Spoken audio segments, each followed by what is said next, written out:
Bienvenue à tous dans cette édition de journal sur Nyota Télévision. Mesdames et messieurs, voici les titres retenus comme titre phare de l'actualité de ce jour.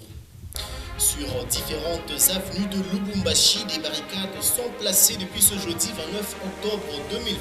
C'est le début du contrôle technique sur toute l'étendue de la ville, une mesure mal prise par les Louchois qui estiment que le moment est mal choisi à cause de la crise due à la pandémie de Covid-19 qui a secoué tous les secteurs de la vie.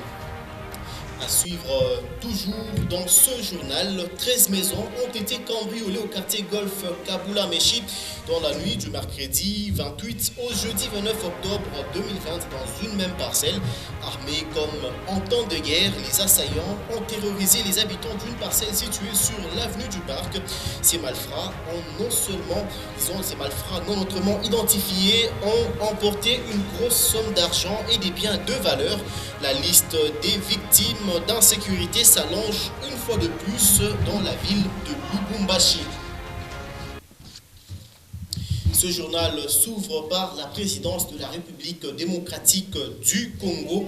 4 nouveaux ambassadeurs extraordinaires et plénipotentiaires ont été reçus ce jeudi 29 octobre 2020 au Palais de la Nation par le président de la République, Félix Antoine Tshisekedi Tshilombo. La cérémonie de présentation des lettres de créance a eu lieu ce même jeudi et elle a obéi à la tradition protocolaire diplomatique qui voulait que chaque ambassadeur nommé par son pays présente auprès du chef de l'État hôte sa décision d'accréditation. Après avoir reçu les ambassadeurs de l'Espagne, Grèce, l'Hollande et l'Allemagne, le chef de l'État congolais, Félix Antoine Tshisekedi Tshilombo, a également reçu la représentante spéciale de l'Union africaine accréditée en République démocratique du Congo. Vous l'avez suivi dans le sommaire, les contrôles routiers ont débuté sur l'ensemble de la ville de Lubumbashi ce jeudi 29 octobre 2020. Une initiative plutôt mal vue par plusieurs conducteurs de Lubumbashi. D'après eux, le moment serait mal choisi, surtout après cette crise qui a frappé tous les secteurs du monde entier. Nombreux sont ceux qui ont préféré garder leur véhicule à la maison toute la journée de ce jeudi. Suivez. Nombreux sont les automobilistes qui se sont réveillés d'un pied ce jeudi 29 octobre 2020, date qui marque les débuts des contrôles routiers. Sur plusieurs artères de la ville, des barrières, impossible de traverser sans avoir au grand complet les documents exigés. Ce conducteur des lignes des transports centre-ville Golf est au chômage. Pour lui, c'est une surprise en tout cas inattendue.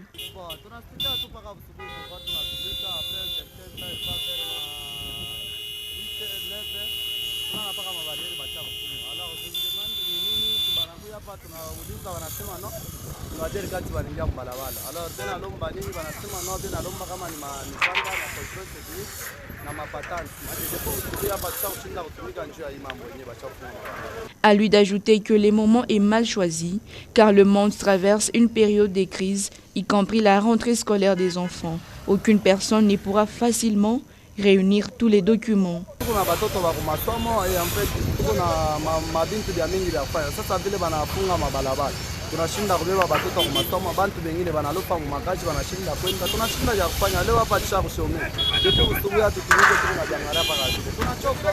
En ces tout premiers jours des contrôles, les artères ont été presque désertes. Sur différents arrêts des bus, l'on pouvait apercevoir des personnes qui attendaient le moyen de transport, alors que certains conducteurs ont choisi de garder leur véhicule à la maison, laissant les transports aux motocyclistes qui ont plutôt fait un bon marché. Du centre-ville, nous allons nous rendre dans la commune de la Katouba. Nombreuses sont les artères qui présentent un état puteux. Au niveau de l'arrêt bus d'Alamumba, par exemple, l'avenue court le risque d'être coupée en deux, surtout avec les fortes pluies qui s'abattent régulièrement sur la ville de Lubumbashi. C'est un constat de Gaylor Chamba, Griffon. L'état que présente le boulevard Katouba et l'avenue Upemba laisse à désirer. Automobilistes et piétons, tous, dégrainent un chapelet de douleurs car la circulation n'est plus facile. Comme on voulait T60, nous souffrons beaucoup ici. Nous demandons aux autorités compétentes qui puissent vraiment faire quelque chose pour nous, parce qu'on a tant souffert. Le pire est à craindre avec l'approche des pluies. Les solutions devraient être envisagées.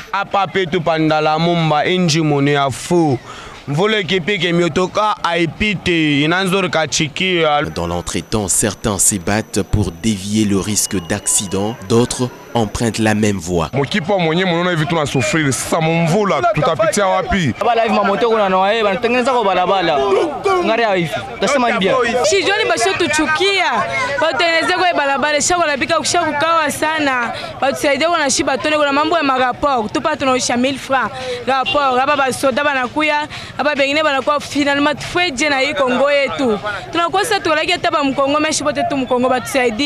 souhait de la population et surtout les automobilistes est celui de voir l'intervention du gouvernement provincial réhabiliter ces artères bien avant la tombée des fortes pluies.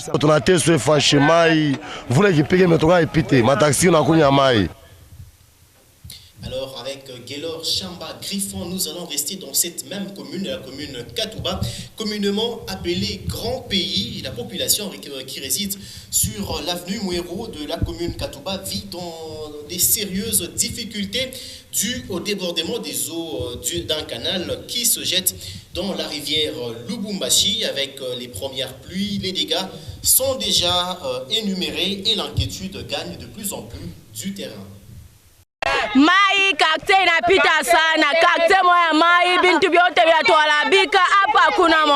Ça a été un mauvais choix de payer une portion de terre sur l'avenue Mouero à la Katouba 2. Ici, un canal qui devait normalement jeter les eaux dans la rivière Lubumbashi, malheureusement il ne les fait plus suite au mauvais curage.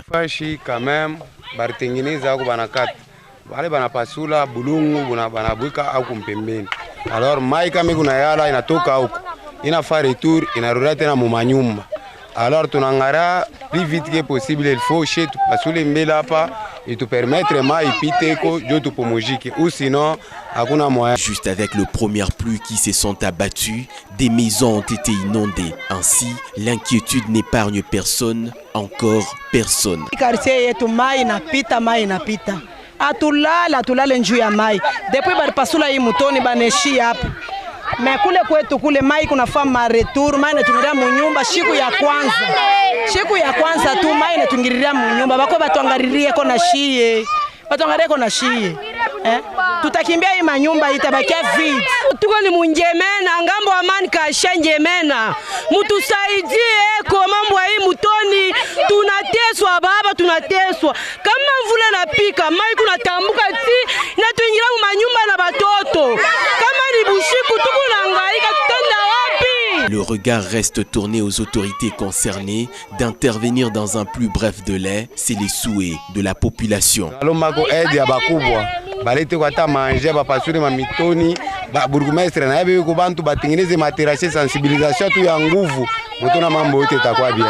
Mai kuna pa retour kule kote bantu wanakufa na mai. Bantu wanakufa kuna moyen. Hapo kama kumwai bachimule kote na mutoni inenepe ko kule ngambo ikwe munene mai na yalo koto mutoni na yalaka ti ikuna nja retour ti paka na mumanyumba tukuna panda ni yulu. Ce canal accueille les eaux de l'avenue Upemba pour les jeter dans la rivière Lubumbashi. Mais actuellement, il les déverse dans les parcelles. De la commune Katouba, nous allons nous rendre dans la vaste commune annexe.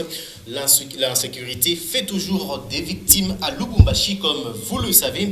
Les dernières sont les habitants du quartier Kabula-Meshi, précisément ceux de l'avenue du Parc. Des hommes armés se sont invités dans une parcelle la nuit du mercredi 28 au jeudi 29 octobre 2020. Ces malfrats ont emporté des biens de valeur ainsi que de l'argent. Suivez.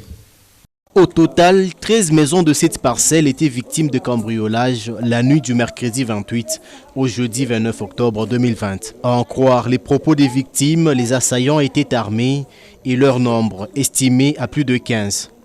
Cassant des vitres dans chacune des maisons, ces bandits ont terrorisé les familles à l'aide d'armes à feu.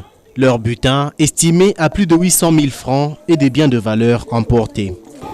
biso tozalaki ya olala tellement babandaki na ndako wana babandi na ndako wana balongwe bake pa voisin kuna bapousse porte na ye mbala moko porte efungwami donc bakoti bakoti mobali mwasi akotaki libanda na se ya mbeto bakoti bayebisa epesa biso mbongo ayebisi bango toza na mbongo te toza na eloko te ya kobongo tokopesa bino so bolingi bozwa kaka nyonso oyo bino bokozwa bokende nango me toza na eloko te nde bazwi azalaki na mbongo 10 000 francs azali na 10 000 francs bazwi 10 000 francs bazwi na batelefone nyonso kuna bazwi $50 na telefone moko na ndako ya katikati bazwi telefone ezalaki na baunité na bango ya koteka na mbongo.